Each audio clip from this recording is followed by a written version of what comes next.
가게를 연 지 10년이 되던 늦가을, 그의 인생에 또 다른 인연이 찾아왔습니다.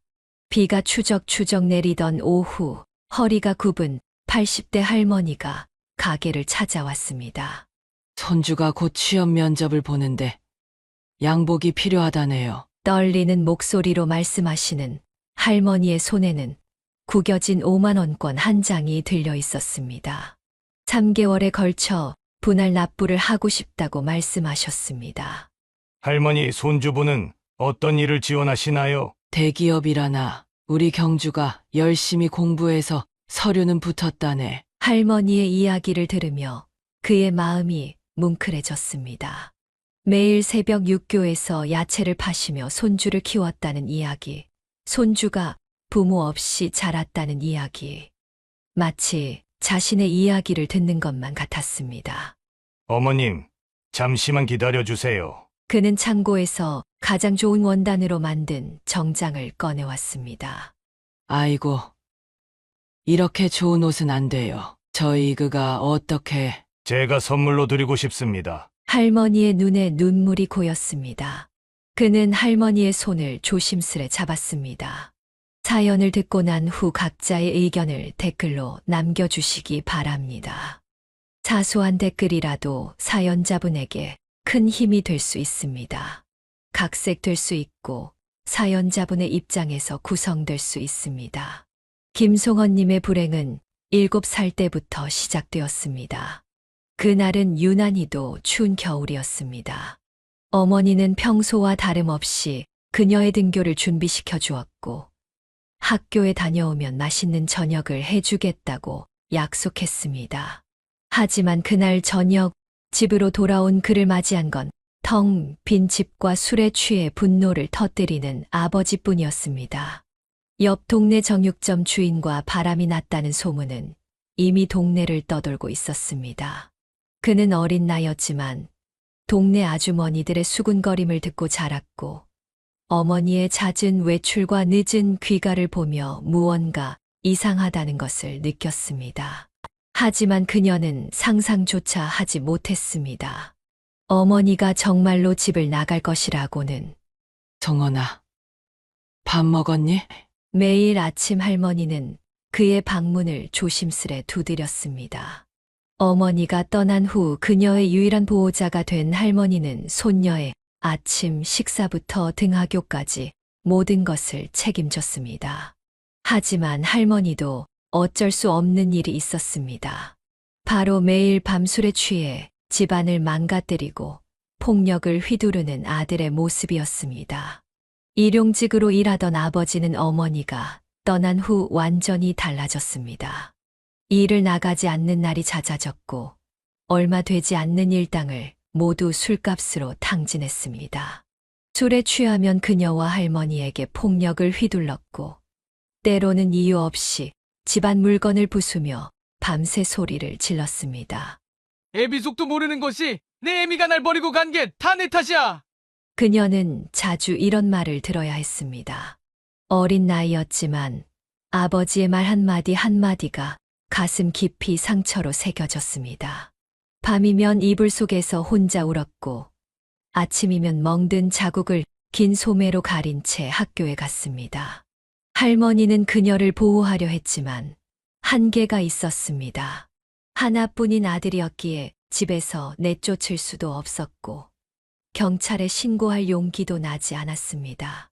그저 손녀의 상처를 매일 밤 연고로 발라주며 눈물 짓는 것이 할머니가 할 수 있는 전부였습니다. 할머니가 미안해. 할미가 무능해서 정원이를 제대로 못 지켜주네. 학교에서도 그녀는 늘 외톨이였습니다.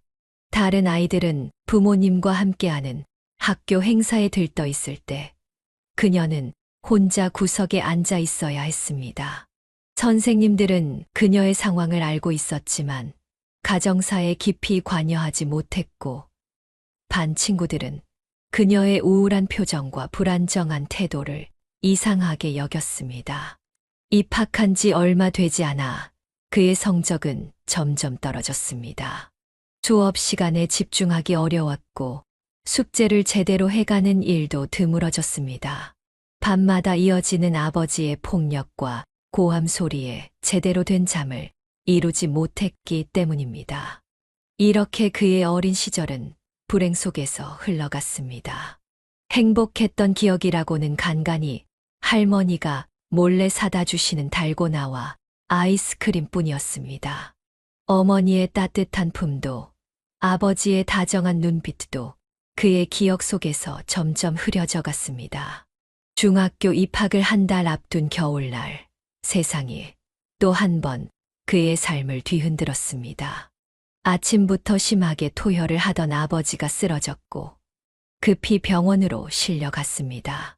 의사는 오랜 음주로 인한 알코올성 간경화가 이미 말기 상태라고 했습니다. 아버지는 일주일도 버티지 못하고 세상을 떠났습니다. 우리 아들, 내 아들. 장례식장에서 할머니는 아들의 영정사진을 붙잡고 오열했습니다. 금지옥엽 키운 외아들을 잃은 슬픔에 매일같이 눈물을 흘렸습니다. 하지만 그는 달랐습니다. 장례식 내내 한 방울의 눈물도 흘리지 않았습니다. 오히려 가슴 속에서는 분노가 끓어올랐습니다. 내가 복수도 하기 전에 이렇게 가버리다니. 그는 주먹을 꽉 쥐었습니다.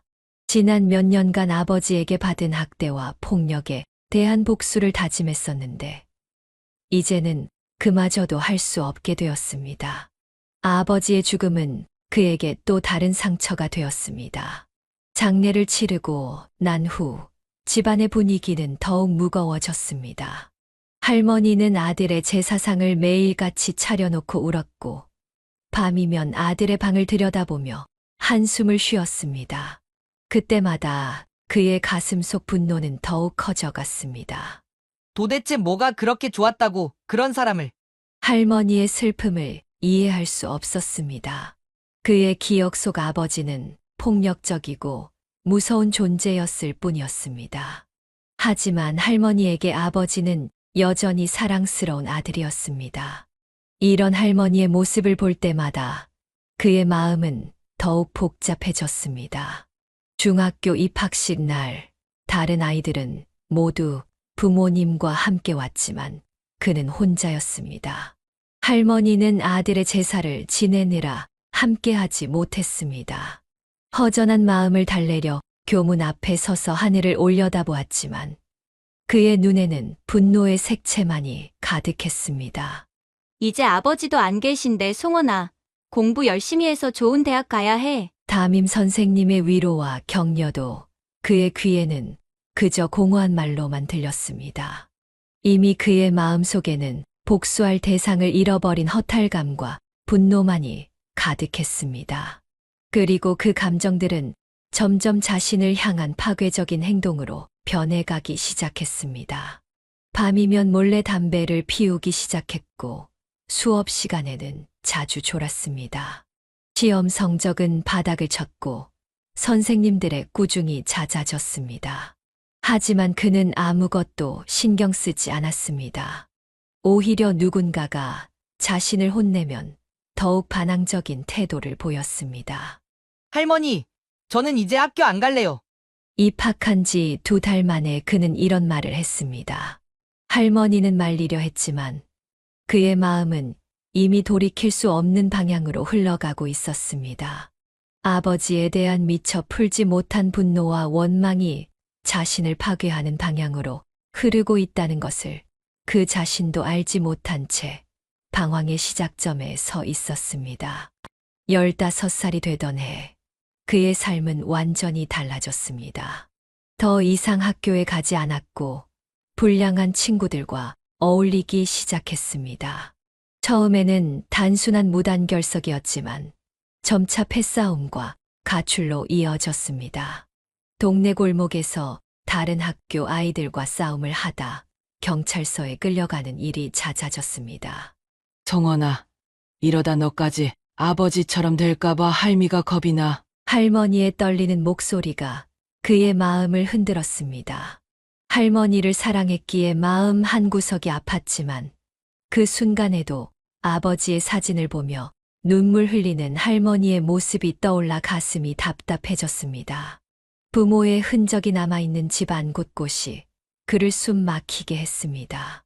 전 아버지처럼 안 될 거예요. 절대로. 입으로는 이렇게 말했지만 실제로 그의 행동은 점점 아버지를 닮아갔습니다. 밤늦게 들어오기 일쑤였고 가끔은 술 냄새를 풍기며 비틀거리기도 했습니다. 할머니가 아끼던 화분을 발로 차서 깨뜨린 적도 있었습니다. 집을 나가 있을 때면 으슥한 골목에서 담배를 피우거나 오토바이를 훔쳐 타고 질주했습니다. 스릴을 즐기는 것 같았지만 사실은 자신을 망가뜨리는 것에 집착하고 있었습니다. 그것만이 마음 속 깊은 곳에 자리 잡은 분노와 공허함을 잠시나마 잊을 수 있는 방법이었습니다. 왜 하필 나한테 이런 부모를 주신 거예요? 새벽녘 한강변에 홀로 앉아 중얼거리곤 했습니다. 때로는 하늘을 향해 고함을 지르기도 했습니다. 그럴 때면 어김없이 순찰 중이던 경찰과 마주쳤고 다시 한번 할머니는 경찰서로 그를 데리러 가야 했습니다. 제발 집에 좀 있자. 할미랑 같이 살자. 할머니의 눈물 어린 호소에도 그는 차갑게 등을 돌렸습니다. 집에 있으면 숨이 막혔습니다.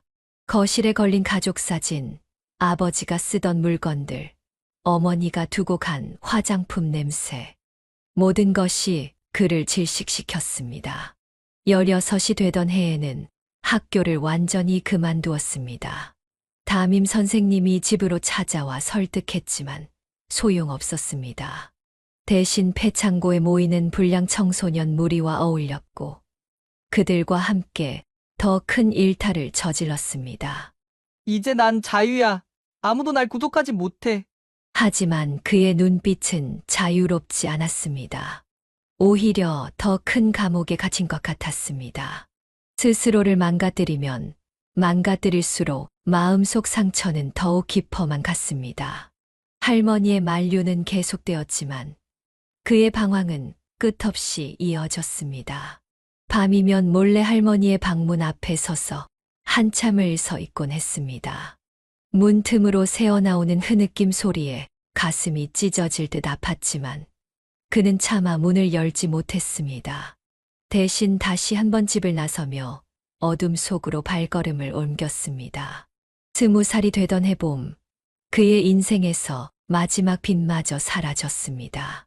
평소처럼 새벽에 들어온 그는 방바닥에 쓰러져 있는 할머니를 발견했습니다. 급히 병원으로 모시긴 했지만 이미 오래전부터 알아오던 심장병이 악화된 상태였습니다. 할머니, 이제 제가 잘할게요. 병실에서 그는 처음으로 진심 어린 약속을 했습니다. 하지만 할머니는 이미 의식이 혼미한 상태였고 그의 말을 듣지 못했습니다. 일주일간의 병원 생활 동안 그는 처음으로 할머니 곁을 지켰습니다. 밥도 직접 떠먹여 드리고 대소변도 받아냈습니다. 송원아, 밥 잘 챙겨 먹고. 할머니의 마지막 말씀은 여전히 그에 대한 걱정이었습니다. 숨을 거두는 순간까지도 손주의 끼니를 걱정하는 할머니를 보며 그제야 그는 깨달았습니다. 지난 시간 동안 자신이 얼마나 어리석었는지를. 장례식장은 한산했습니다. 찾아오는 조문객도 거의 없었습니다.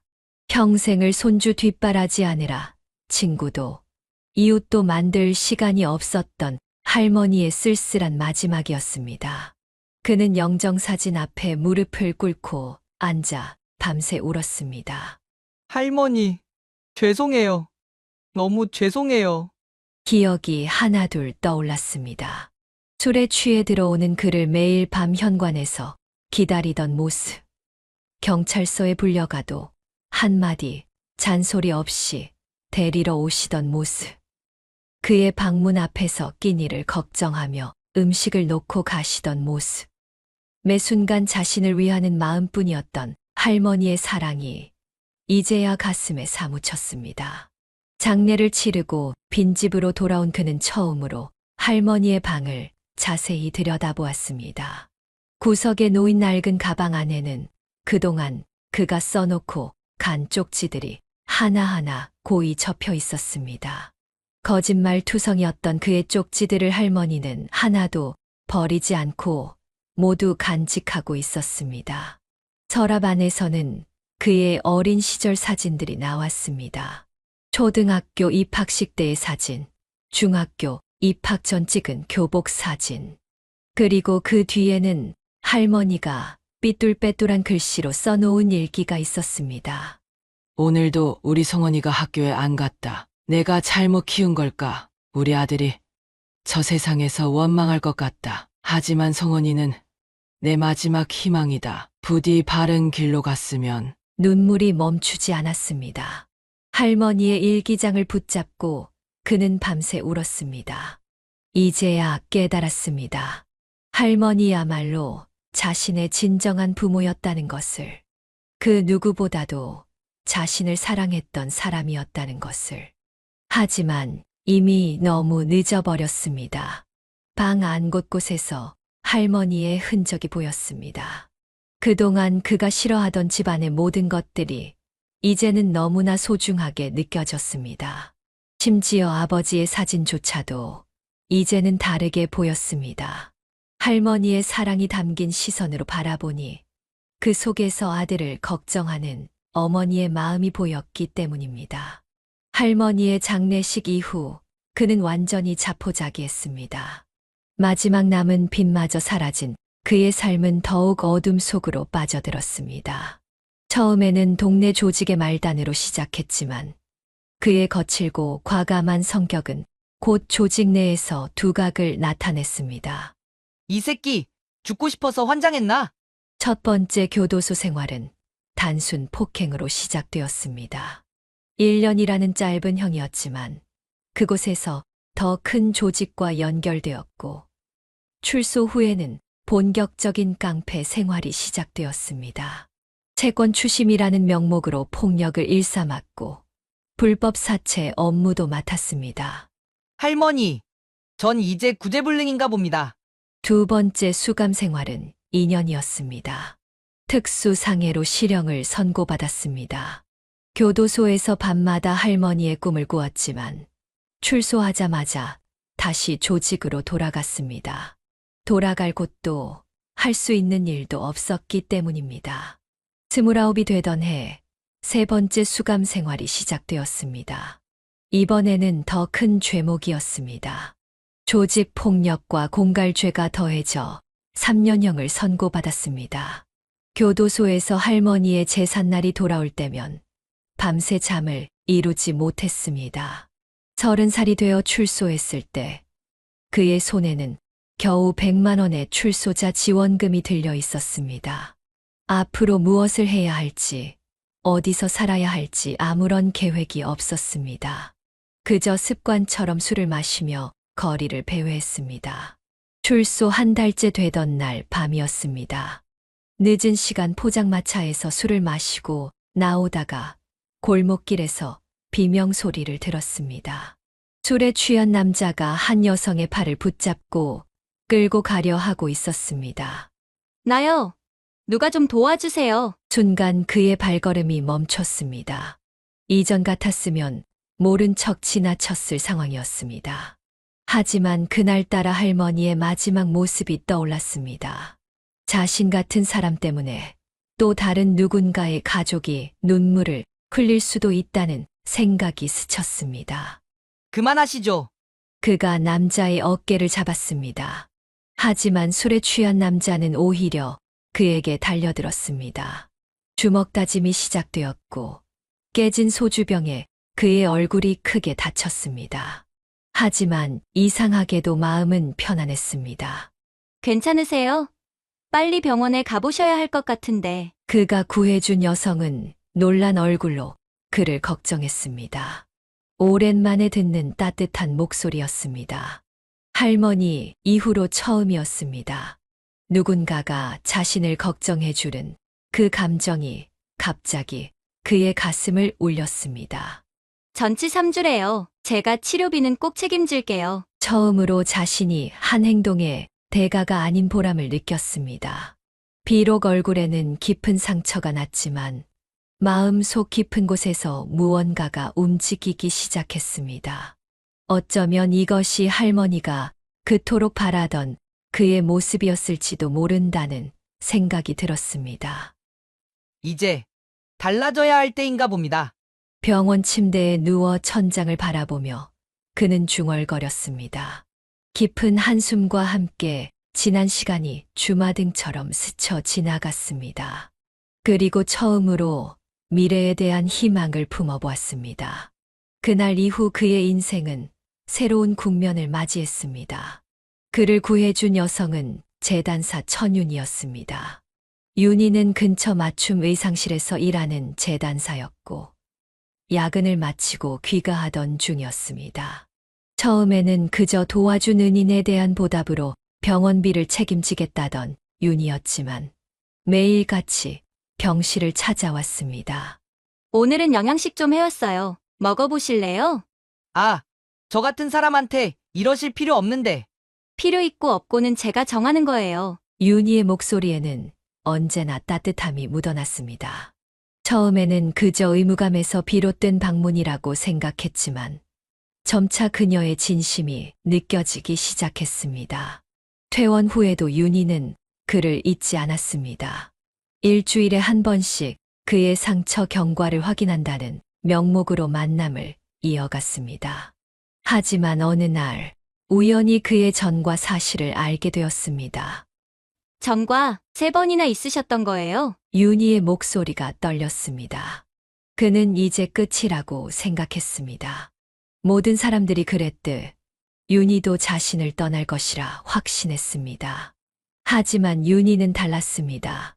무서워요. 솔직히 무섭고 걱정도 돼요. 하지만 그날 밤 저를 구해주신 분이 진짜 당신의 모습이라고 믿어요. 윤희의 말은 그의 마음 깊숙한 곳을 흔들었습니다. 할머니 이후로 처음으로 누군가가 그를 있는 그대로 바라봐 주었습니다. 판단하지 않고 두려워하면서도 이해하려 노력하는 윤희의 모습에서 새로운 희망을 발견했습니다. 제가 정말 달라질 수 있을까요? 혼자가 아니에요. 이제 제가 있잖아요. 윤희는 끈질기게 그의 곁을 지켰습니다. 술을 마시고 싶을 때면 늦은 시간에도 달려와 함께 산책을 했고 옛 조직원들이 찾아와도 흔들리지 않도록 옆에서 힘이 되어 주었습니다. 나 처음으로 누군가한테 미안하단 말을 하고 싶어. 미안하다는 말도 연습이 필요한 거예요. 천천히 해봐요. 윤희는 그의 서툰 감정 표현도 따뜻하게 받아주었습니다. 조금씩 마음의 문을 열수록 그는 윤희에게 더 깊이 빠져들었습니다. 처음으로 누군가를 진심으로 사랑하는 감정을 알게 되었습니다. 당신을 만난 건 정말 운명이었나 봐요. 윤희의 작은 손을 잡으며 그가 말했습니다. 그의 거칠고 큰 손과 대비되는 윤희의 섬세한 손은 마치 그들의 만남처럼 정반대이면서도 완벽하게 맞아떨어졌습니다. 운명은 스스로 만드는 거예요. 앞으로도 우리가 만들어가요. 그렇게 두 사람은 연인이 되었습니다. 윤희는 그의 과거를 받아들였고 그는 윤희와 함께 새로운 미래를 꿈꾸기 시작했습니다. 마치 오랫동안 준비된 것처럼 두 사람의 사랑은 자연스럽게 깊어져 갔습니다. 윤희와의 만남은 그의 인생에 큰 변화를 가져왔습니다. 가장 먼저 시작한 것은 금주였습니다. 술을 끊는 것은 생각보다 힘들었지만 윤희는 그의 곁에서 한 걸음 한 걸음 함께 걸어주었습니다. 오늘 진짜 술 마시고 싶다. 그럴 때마다 저한테 전화하기로 했잖아요. 산책할까요? 힘든 밤이면 윤희는 어김없이 그의 곁을 지켰습니다. 때로는 늦은 밤까지 공원을 걸으며 이야기를 나누었고, 때로는 그저 조용히 손을 잡고 있기도 했습니다. 금주 100일이 되던 날, 윤희는 특별한 제안을 했습니다. 우리 의상실에서 일해보는 건 어때요? 처음엔 심부름이라도. 그렇게 그는 윤희가 일하는 의상실에서 보조 일을 시작했습니다. 처음에는 단순한 심부름이었습니다. 원단을 나르고 가게를 청소하고 손님의 옷을 보관하는 일이었습니다. 하지만 일을 하면서 그는 점차 옷에 대한 관심이 생겼습니다. 이 원단은 왜 이렇게 비싼 거예요? 천의 결이 보여요? 이렇게 섬세한 조직이 옷의 품격을 만드는 거예요. 윤희는 그의 관심을 놓치지 않았습니다. 틈날 때마다 기초적인 재봉법을 가르쳐 주었고, 원단의 종류와 특성을 설명해 주었습니다. 그의 거친 손은 처음에는 섬세한 바늘 작업을 하기 힘들어 했지만, 매일 밤 연습한 끝에 조금씩 나아졌습니다. 당신 손재주가 좋네요. 이참에 제대로 배워보는 건 어때요? 윤희의 제안으로 그는 패션 디자인 학원에 등록했습니다. 나이 30이 넘어 시작하는 공부는 쉽지 않았습니다. 젊은 학생들 사이에서 그는 종종 위축되었고, 기초 지식이 부족해 따라가기 힘들 때도 많았습니다. 오늘도 늦게까지 공부했나 봐요. 네, 기초가 부족해서 더 열심히 해야 해요. 매일 밤 늦게까지 학원에 남아 공부했습니다. 바느질로 손가락이 까져도, 도식화를 그리다 실수해도 포기하지 않았습니다. 윤희는 그의 늦은 공부를 응원하며 매일 밤 도시락을 싸주었습니다. 1년의 노력 끝에 그는 자격증을 취득했습니다. 하지만 그것은 시작에 불과했습니다. 본격적으로 취업 준비를 시작했고, 수십 번의 면접에서 고배를 마셨습니다. 전과 기록이 발목을 잡았지만 그는 포기하지 않았습니다. 이번에도 안 됐어요. 괜찮아요. 우리한테는 시간이 있잖아요. 마침내 기회가 찾아왔습니다. 한 남성 정장 매장에서 그의 진심과 노력을 알아봐 주었습니다. 비록 수습 기간부터 시작해야 했지만 그에게는 더할 나위 없이 감사한 기회였습니다. 윤희 씨, 저 정식 디자이너 됐어요. 수습 기간을 끝내고 정직원이 되던 날, 그는 처음으로 눈물을 보였습니다. 그것은 기쁨의 눈물이자 그동안의 노력이 헛되지 않았다는 안도의 눈물이었습니다. 윤희는 그의 눈물을 닦아주며 미소를 지었습니다. 이제 진짜 새로운 시작이네요. 그날 밤, 두 사람은 처음으로 미래를 이야기했습니다. 이제는 꿈을 꿀 자격이 생겼다고 생각했기 때문입니다. 그의 손에는 처음으로 받은 월급 봉투가 들려 있었고, 가슴 속에는 새로운 희망이 가득했습니다. 32살이 되던 해봄, 그는 인생에서 가장 큰 결심을 했습니다. 첫 월급날 봉투를 그대로 들고 윤희를 찾아갔습니다. 떨리는 마음을 진정시키며 의상실 문을 열었을 때 윤희는 여느 때처럼 재봉틀 앞에 앉아 있었습니다. 윤희 씨, 나랑 결혼해 줄래요? 반지 하나 준비하지 못한 채 그저 월급 봉투 하나를 내밀며 한 청혼이었습니다. 옆에 있던 손님들이 놀란 듯 쳐다보았지만 윤희의 눈에는 눈물이 고였습니다. 바보같이 이렇게 갑자기. 윤희는 울면서 웃었습니다. 그 모습이 너무 예뻐서 그도 따라 웃었습니다. 손님들의 축하 박수 소리 속에서 두 사람의 새로운 시작이 열렸습니다. 하지만 현실은 그리 순탄치 않았습니다. 윤희의 부모님은 전과자와의 결혼을 완강히 반대했습니다. 도대체 우리 딸을 어떻게 책임질 수 있다는 거요? 장인어른의 호통에 그는 고개를 숙였습니다. 하지만 포기하지 않았습니다. 매주 주말마다 윤희 부모님을 찾아가 진심을 전했고 자신이 얼마나 변화했는지 보여드렸습니다. 저는 전과자였습니다. 하지만 이제는 달라졌습니다. 윤희 씨가 저를 변화시켰고 이제는 제가 윤희 씨를 행복하게 해주고 싶습니다. 3개월간의 설득 끝에 마침내 부모님의 허락을 받았습니다. 장모님은 눈물을 흘리며 그를 안아주었습니다. 우리 딸 부탁해요. 결혼식은 소박했습니다. 하객도 많지 않았고 식장도 작았습니다. 하지만 두 사람의 행복한 미소만큼은 그 어떤 결혼식보다 빛났습니다.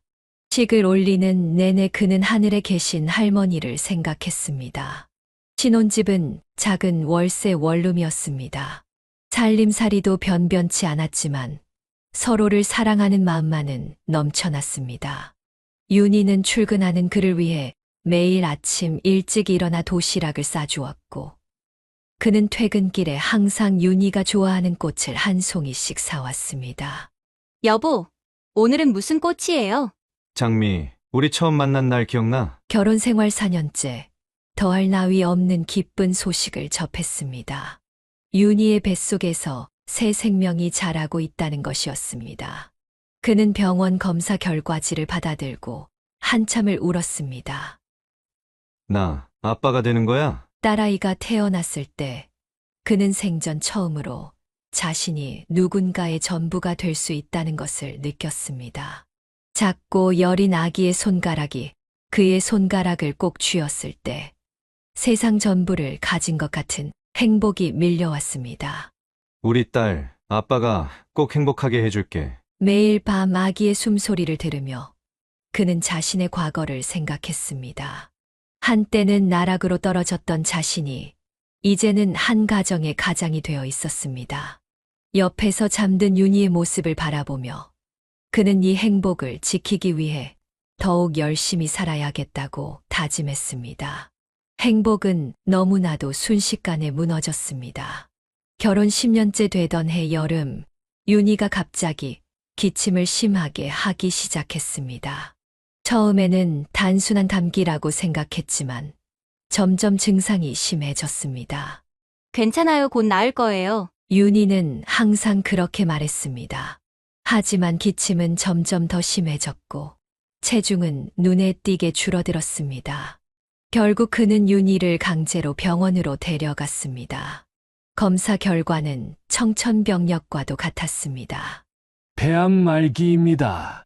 이미 다른 장기로 전이가 많이 진행된 상태네요. 의사의 말을 듣는 순간 그의 세상이 멈춘 것만 같았습니다. 윤희는 오히려 담담했습니다. 그동안 자신의 상태를 어렴풋이 짐작하고 있었다고 했습니다. 미안해요. 나 먼저 가게 됐네. 14살이 된 딸아이는 매일 밤 어머니의 병실에서 울었습니다. 윤희는 딸의 머리를 쓰다듬으며 미소를 지었습니다. 항암 치료로 머리카락이 다 빠져도 윤희의 미소만은 변함이 없었습니다. 여보, 우리 딸 잘 부탁해요. 무슨 소리야? 너랑 같이 키울 거야. 하지만 윤희의 상태는 날이 갈수록 악화되었습니다. 그는 매일 밤 병실 한쪽에서 눈물을 삼켰습니다. 자신이 이렇게 무력할 수 있다는 것이 견딜 수 없었습니다. 아프지 말라고. 제발. 간절한 기도도 소용없었습니다. 진통제 용량은 점점 늘어갔고 윤희는 점점 더 많은 시간을 잠든 채로 보냈습니다. 마지막 한 달, 그는 회사도 그만두고 병실을 지켰습니다. 여보, 우리 딸 혼자 두지 마세요. 그것이 윤희의 마지막 말이었습니다. 맑은 가을 아침 윤희는 조용히 눈을 감았습니다. 마지막 순간까지 딸을 걱정하는 어머니였습니다. 딸의 울음소리가 병실을 가득 채웠습니다. 그는 딸을 꼭 안은 채 윤희의 차가워진 손을 잡았습니다. 자신을 변화시켜준 사람, 자신에게 새 삶을 선물해준 사람, 그 소중한 사람이 이제는 없었습니다. 장례식장에서 그는 처음으로 술을 마셨습니다. 10년 만의 술이었습니다. 하지만 윤희와의 약속을 지키기 위해 한 잔으로 멈췄습니다. 아빠가 있잖아. 울고 있는 딸을 안아주며 그가 말했습니다. 비록 목소리는 떨렸지만 그의 눈빛은 단단했습니다. 윤희가 남긴 마지막 부탁, 딸을 위해 힘내서 살아야 한다는 그 말을 지키기 위해 그는 다시 한번 강해져야 했습니다. 윤희가 떠난 후 그의 하루하루는 딸을 위한 시간이 되었습니다. 아침에 일어나 도시락을 싸고 등교하는 딸의 뒷모습을 배웅하는 일로 하루를 시작했습니다. 서툴던 요리 솜씨도 점차 나아졌고 딸의 머리도 매일 아침 손수 묶어주었습니다. 아빠 오늘도 김치찌개예요? 미안해. 아빠가 아직 다른 요리는 잘 못해서. 장인어른과 장모님이 자주 찾아와 도움을 주셨습니다. 반찬을 가져다 주시고 주말이면 딸아이를 데리고 외출도 해 주셨습니다. 그들의 눈빛에는 항상 딸을 잃은 슬픔과 함께 외동손녀에 대한 애틋함이 깃들어 있었습니다. 하지만 밤이 되면 그의 마음은 무너져 내렸습니다.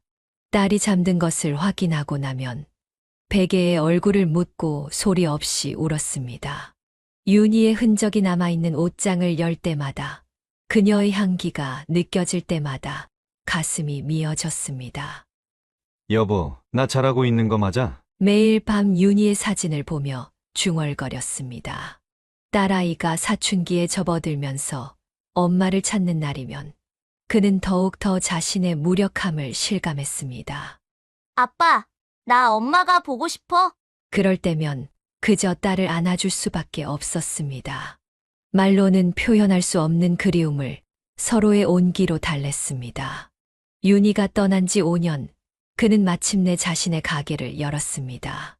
윤희 맞춤 정장이라는 이름을 붙인 작은 가게였습니다. 개업식 날, 장인어른과 장모님은 한참을 울었습니다. 우리 윤희가 살아있었다면 얼마나 좋아했을까. 하지만 행복은 오래 가지 않았습니다.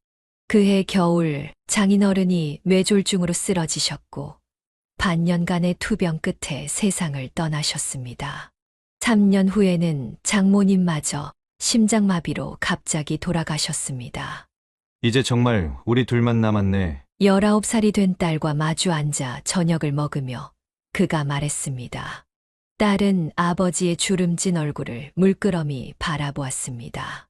아빠, 우리 오늘은 일찍 자지 말고 이야기 좀 할까? 그날 밤 부녀는 처음으로 윤희에 대한 이야기를 진심으로 나눴습니다. 그동안 너무 아파서 하지 못했던 이야기들, 서로의 그리움과 사랑을 나누었습니다. 마치 윤희도 그 자리에 함께 있는 것만 같았습니다. 가게를 연 지 10년이 되던 늦가을, 그의 인생에 또 다른 인연이 찾아왔습니다.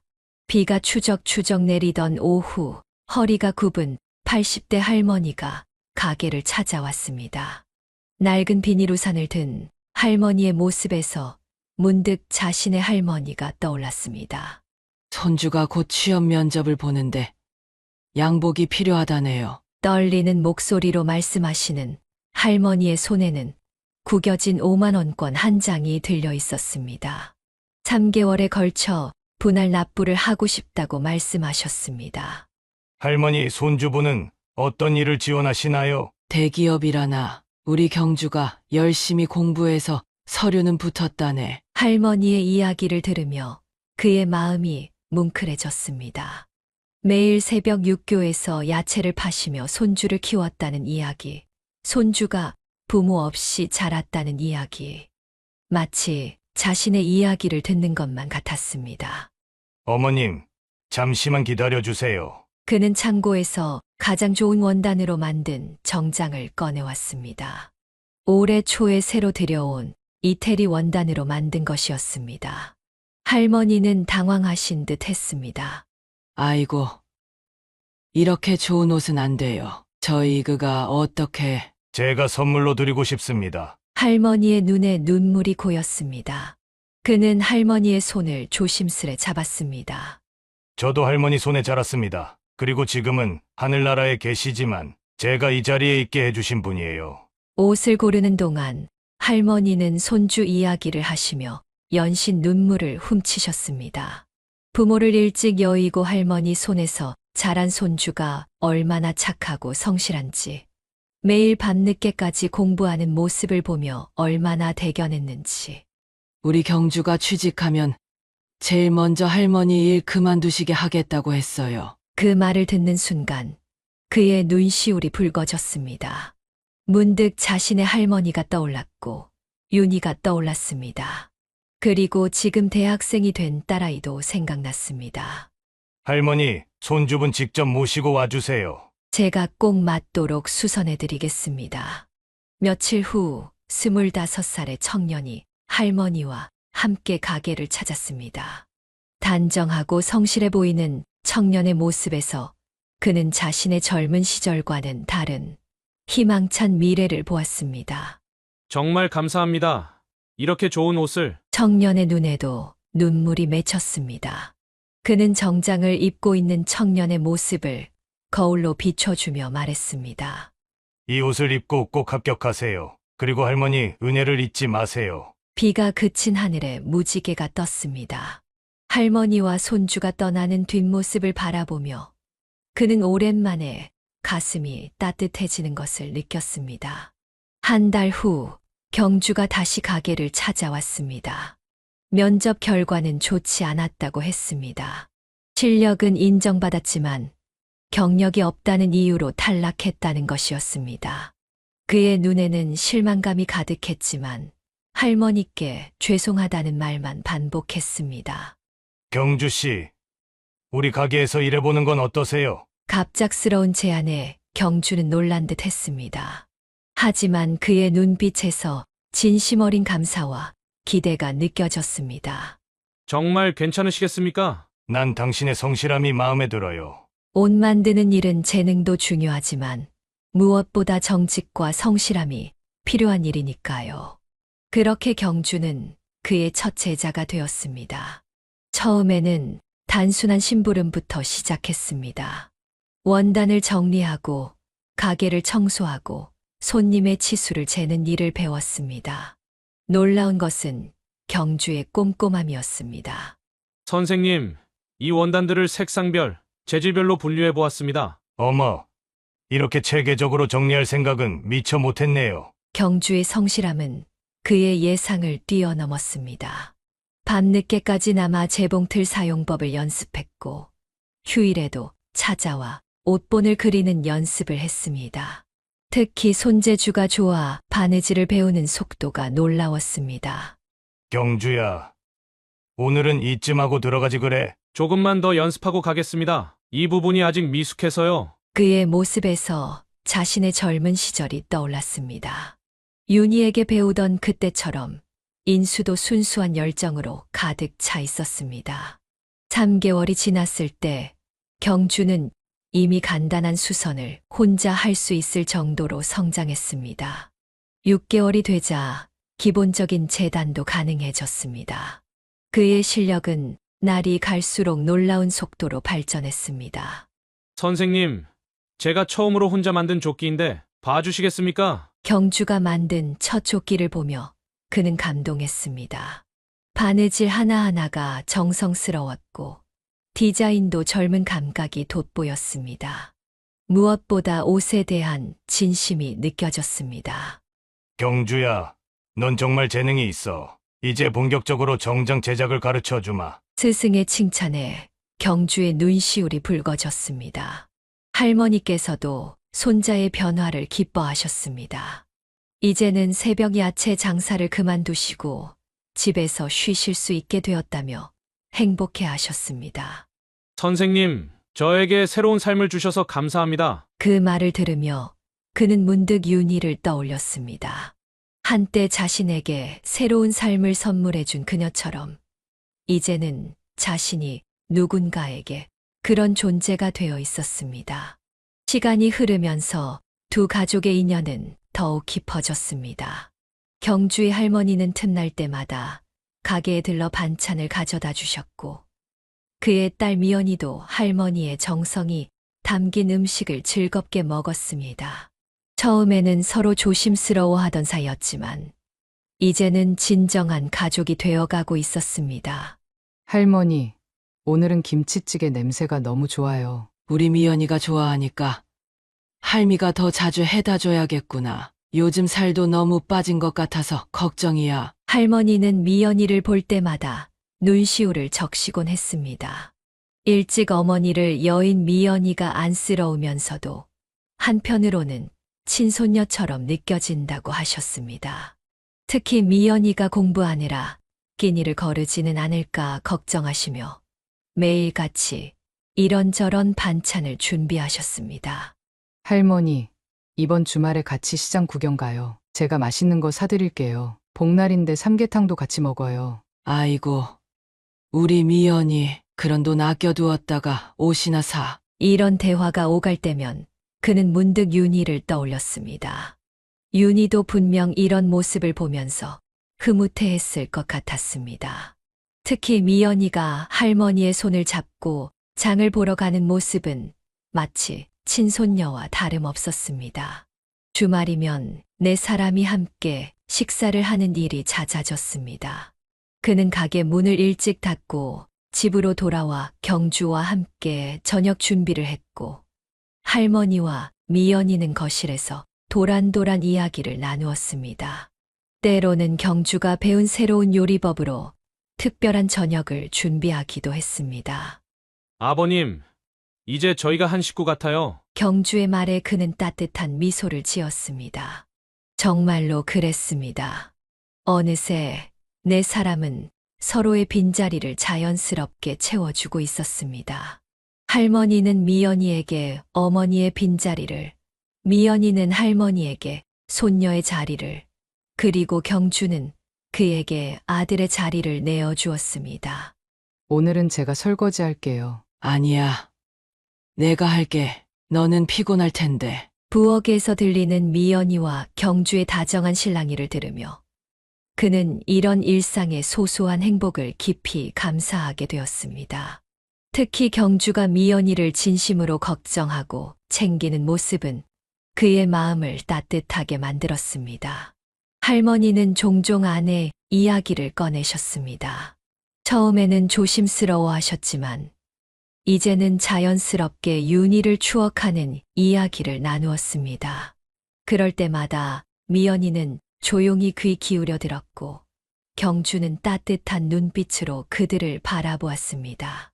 특히 명절이면 네 사람은 함께 윤희의 산소를 찾아갔습니다. 할머니는 손수 준비한 음식을 차려놓고 윤희에게 이야기를 건넸습니다. 그런 날이면 경주는 조용히 뒤에 서서 묘소를 정리하고 미연이는 어머니께 편지를 읽어드렸습니다. 서로 다른 상처를 안고 살아온 네 사람이었지만 이제는 그 아픔을 나누며 더 큰 위로와 행복을 만들어가고 있었습니다. 아빠, 우리 이제 진짜 행복한 것 같아요. 엄마도 하늘에서 보시면 좋아하실 것 같아요. 어느 날 미연이가 문득 그렇게 말했습니다. 그 말을 들으며 그는 고개를 끄덕였습니다. 그들의 일상은 특별한 것이 없었지만 서로를 이해하고 배려하는 마음으로 가득했습니다. 그것이야말로 진정한 가족의 의미였을 것입니다. 그들의 사랑은 자연스럽게 시작되었습니다. 처음에는 가게에서 마주치는 눈빛이었고 때로는 늦은 밤 함께하는 저녁 식사였습니다. 경주와 미연이는 서로의 마음을 눈치채고 있었지만 가족 같은 관계가 되어버린 상황이 조심스러웠습니다. 미연이가 처음 그런 마음을 털어놓은 것은 비 오는 날이었습니다. 가게 문을 닫고 우산을 함께 쓰고 걸어가던 중이었습니다. 경주는 잠시 걸음을 멈추고 미연이를 바라보았습니다. 저도 많이 고민했어요. 하지만 미연이를 생각하면 가슴이 너무 떨려서. 그렇게 시작된 두 사람의 비밀 연애는 2년이라는 시간 동안 조심스럽게 이어졌습니다. 서로를 향한 마음은 깊어졌지만 부모님들의 반응이 걱정되어 쉽게 말씀드리지 못했습니다. 하지만 그들의 걱정과 달리 그와 할머니는 이미 두 사람의 마음을 알고 있었습니다. 가게에서 일하는 모습을 지켜보며 서로를 바라보는 눈빛에서 조심스레 나누는 대화에서 이미 사랑이 피어나고 있음을 느꼈습니다. 어느 날 밤 그는 하늘에 있는 윤희에게 속삭이듯 말했습니다. 딸의 행복한 모습을 보며 윤희도 분명 기뻐할 것이라 생각했습니다. 마침내 추석을 앞둔 어느 날 경주가 용기를 내어 그를 찾아왔습니다. 아버님, 죄송합니다. 하지만 저 미연이와 결혼하고 싶습니다. 떨리는 목소리로 말을 꺼내는 경주의 모습에서 그는 자신의 젊은 시절을 보았습니다. 윤희의 부모님께 청혼하던 그때의 떨림이 고스란히 느껴졌습니다. 이미 알고 있었다. 그의 말에 경주는 놀란 듯 고개를 들었습니다. 그는 따뜻한 미소를 지으며 경주의 어깨를 두드렸습니다. 내가 우리 미연이를 얼마나 아끼는지 늘 지켜보고 있었어. 할머니 역시 두 사람의 결혼 소식에 기쁜 눈물을 흘리셨습니다. 이제 정말 한 가족이 되는구나. 저녁 식사 자리에서 네 사람은 처음으로 터놓고 이야기를 나눴습니다. 미연이는 얼굴을 붉히며 경주의 손을 꼭 잡았고 경주는 흐뭇한 미소를 지었습니다. 아빠, 저희 결혼해도 될까요? 할머니, 저 미연이와 함께 하고 싶습니다. 그날 밤 두 사람의 떨리는 고백에 가족들은 모두 기쁘게 승낙했습니다. 이미 오래전부터 한 가족이었지만 이제는 정말로 법적으로도 마음으로도 하나가 되는 순간이었습니다. 윤희야, 우리 딸이 드디어 자신의 행복을 찾았어. 늦은 밤 그는 윤희의 사진을 보며 조용히 눈물을 흘렸습니다. 그것은 슬픔의 눈물이 아닌 딸의 새로운 시작을 축복하는 기쁨의 눈물이었습니다. 결혼 준비가 한창이던 어느 날 경주는 특별한 결심을 했습니다. 스승이자 곧 장인이 될 그를 위해 직접 정장을 만들기로 한 것입니다. 매일 밤 가게 문을 닫은 후 그가 퇴근하고 난 뒤에 홀로 남아 비밀스럽게 작업을 시작했습니다. 아버님의 치수를 어떻게 재야 하나? 고민 끝에 경주는 평소 그가 입는 옷들을 살펴보며 대략적인 치수를 가늠했습니다.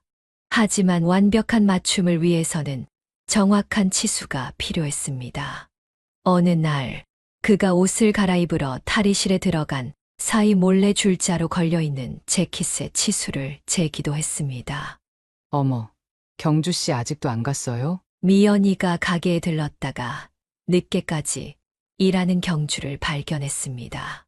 경주는 황급히 천을 감추며 비밀 작업임을 강조했고 미연이는 아버지에 대한 경주의 마음에 감동받아 이 비밀을 지키기로 약속했습니다. 이 원단으로 하면 될 것 같아. 경주는 자신의 모든 저축을 털어 최고급 이태리 원단을 구입했습니다. 그동안 스승에게 배운 모든 기술을 쏟아부었고 매일 밤 한 땀 한 땀 정성을 다해 바느질했습니다. 실수라도 할까봐 모든 공정을 3번씩 확인했고 봉제선 하나하나를 꼼꼼히 점검했습니다. 경주야, 요즘 얼굴색이 안 좋은데 무슨 일 있니? 그의 걱정 어린 물음에 경주는 쑥스러운 미소만 지었습니다. 밤늦게까지 이어지는 작업으로 피곤한 기색이 역력했지만 그의 기쁜 표정을 상상하며 힘을 냈습니다. 한 달의 작업 끝에 마침내 정장이 완성되었습니다. 검은색 바탕에 은은한 광택이 도는 원단으로 만든 정장은 보는 이의 눈을 사로잡았습니다. 라펠의 각도부터 단추의 간격까지 모든 것이 완벽했습니다. 아버님, 이건 제가 직접 만든 정장입니다. 결혼식을 2주 앞둔 어느 날 경주는 조심스레 정장이 든 케이스를 그에게 건넸습니다. 그는 케이스를 열자마자 말을 잃었습니다. 정장에서 느껴지는 정성과 따뜻함이 가슴 깊이 전해졌기 때문입니다. 이걸 언제, 어떻게? 제가 아버님께 받은 사랑과 가르침에 비하면 아무것도 아닙니다. 그는 떨리는 손으로 정장을 만져보았습니다. 경주의 솜씨는 이미 자신을 뛰어넘어 있었습니다. 무엇보다 옷 한 벌에 담긴 사위의 마음이 느껴져 눈시울이 붉어졌습니다. 정말 고맙다. 결혼식 당일 그는 경주가 만든 정장을 입고 딸의 손을 잡았습니다. 식장에 모인 하객들은 그의 품격 있는 모습에 감탄했고 경주는 뿌듯한 마음으로 그 모습을 지켜보았습니다.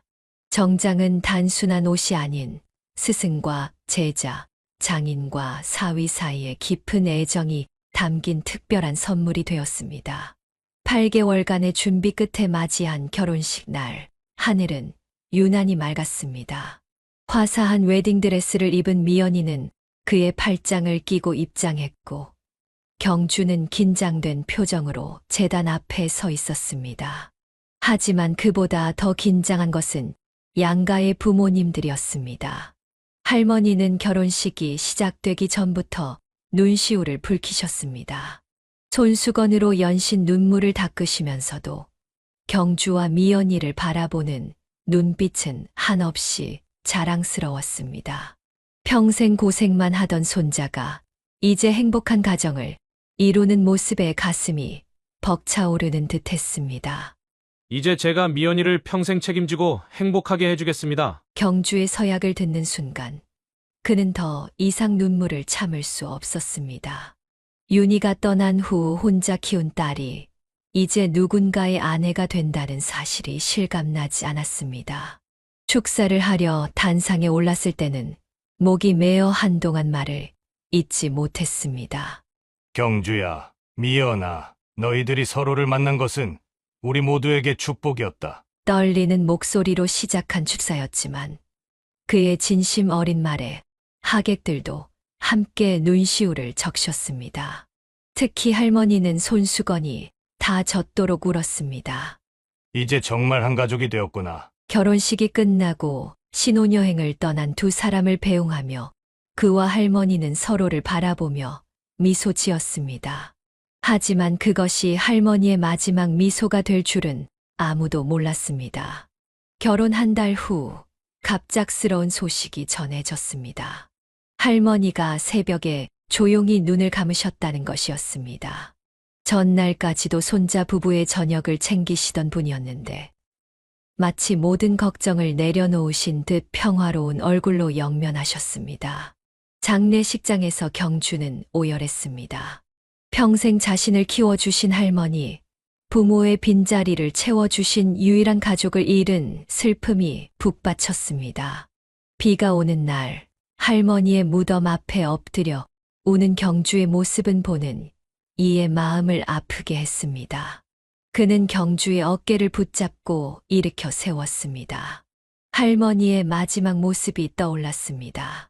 결혼식 날 손자를 자랑스러워하시던 그 표정, 이제는 걱정 없이 떠나실 수 있다고 하시던 그 말씀. 빗속에서 그는 사위를 오랫동안 끌어안고 있었습니다. 하늘에서 떨어지는 빗방울과 눈물이 뒤섞였지만 서로의 온기만은 따뜻했습니다. 할머니는 떠나셨지만 그분의 사랑은 이제 새로운 가족의 형태로 이어지고 있었습니다. 아버님, 감사합니다. 경주의 떨리는 목소리에는 슬픔과 함께 새로운 희망이 깃들어 있었습니다. 할머니는 떠나셨지만 그분이 그토록 바라시던 손자의 행복한 가정은 이제 시작되고 있었습니다. 이제 63이 된 그는 평화로운 일상을 보내고 있습니다. 아침이면 일찍 일어나 동네 공원을 산책하고 가게에서 하루를 보내며 저녁이면 복지관에서 봉사활동을 합니다. 그곳에서 그는 어려운 청소년들에게 재단 기술을 가르치고 있습니다. 선생님, 저도 나중에 선생님처럼 되고 싶어요. 수업을 들으러 오는 아이들의 눈빛에서 자신의 젊은 시절을 발견합니다. 그들에게 옷 만드는 기술뿐만 아니라 삶의 희망도 함께 전해주고 싶었습니다. 아빠, 이제 우리랑 같이 살아요. 혼자 계시면 너무 걱정되잖아요. 미연이와 경주는 틈만 나면 함께 살자고 제안합니다. 특히 첫 아이가 생긴 후로는 더욱 그를 걱정하고 있습니다. 하지만 그는 매번 고개를 저었습니다. 난 이대로가 좋아. 너희는 너희들만의 삶이 필요해. 젊은 부부의 새로운 출발을 방해하고 싶지 않았습니다. 대신 주말이면 손자를 봐주겠다며 웃으며 말했습니다. 그의 작은 단칸방은 외롭지 않았습니다. 윤희의 사진이 있고 할머니와 장인 장모님의 추억이 담긴 공간이었기 때문입니다. 매일 밤 잠들기 전 그는 윤희의 사진을 바라보며 하루를 정리합니다. 때로는 이런 대화를 나누기도 합니다.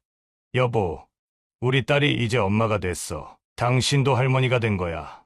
67이 되면 가게를 경주에게 물려줄 생각입니다.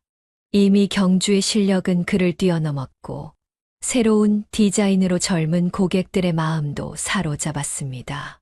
가게를 물려주고 나면 윤희의 사진을 품에 안고 전국 방방곡곡을 여행할 계획을 세우고 있습니다.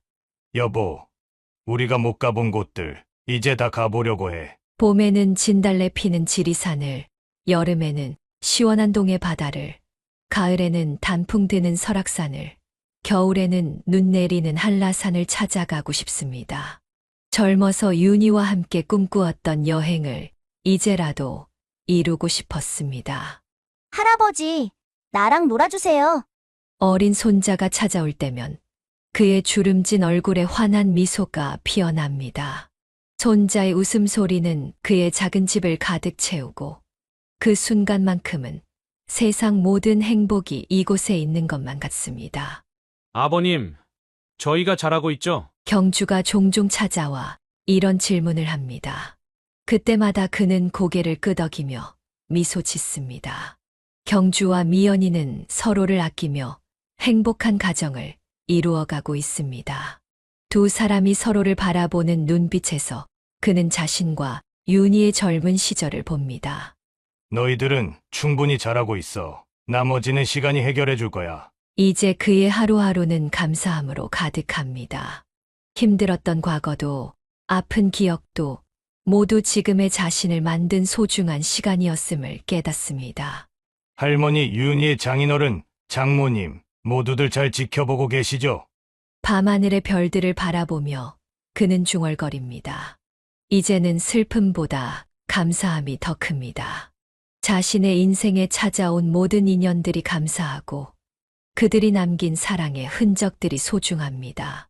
내일도 그는 변함없이 가게 문을 열 것입니다.